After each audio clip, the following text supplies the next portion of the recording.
Thank you, thank you. Not only a big weekend for him, big weekend for the Staten Island track and running community as well. And it all caps off with this, the Xfinity men's 60 meters final. And in lane 1, we have Sean McLean, 26 years old.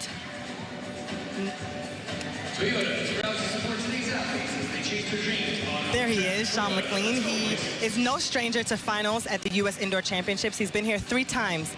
Only finished 4th in his qualifying round, so that's why he's in lane 1. Next to him, D'Angelo Cherry, the fastest personal best in the field at 6:49, but he was only 3rd in his heat in 6.66. He's a 10:04 100-meter performer at his best, but that was set back in 2009. The NCAA indoor champion at this distance back in 2013. Next to him, that's Quentin Butler. He's been running very consistently this year, has a best of 6:61, but ran 6:63 in the heats, and then 6:65 in the semifinal. He's also run sub-10 outdoors, but that was back in 2015.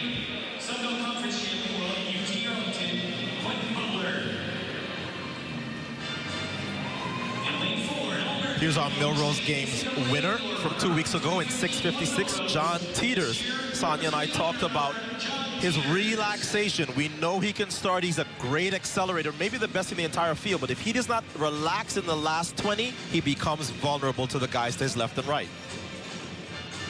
And this young man looked really good in the semifinals. This is Demik Kemp. He ran 6:61 comfortably. He's an All-American at South Carolina State, was 3rd in the 60 meters at last year's NCAA Indoor Championships.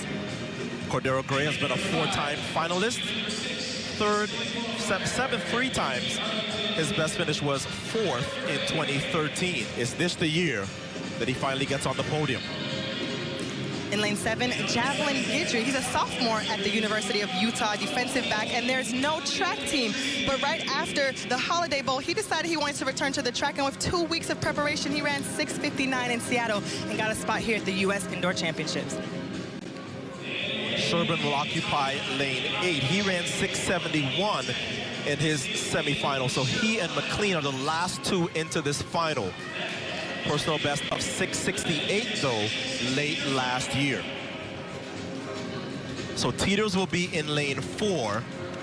And as Sonia said, the guy that we think is going to give him the greatest contest this evening, Kemp, is in 5. It's all about the relaxation. How many athletes do you know who can squat 500 pounds and run a 10 flat for the 100? That was in his football days, I'm sure. That's what John Teeters has done.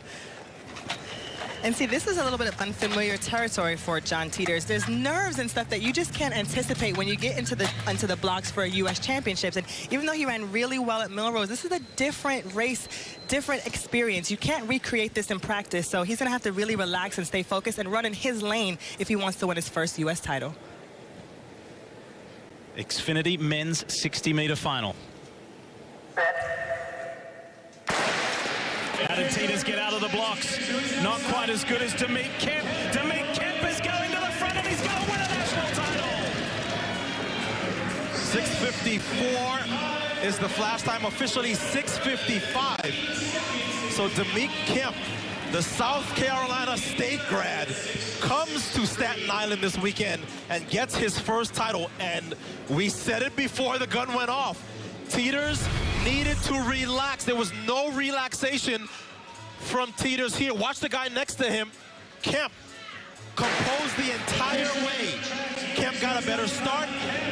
Teeters was never really in the race. This was all Kemp from step 1 to the final step. Can't say that I'm surprised with this performance. He looked really good to me in the semifinals. He looked the best. And right before the race, he kind of put his hands on his face to say, I'm going to focus and run in my lane. And that's really important at big meets. If you can stay focused and run your best, then you can win big championships. So his first title, congrats to him.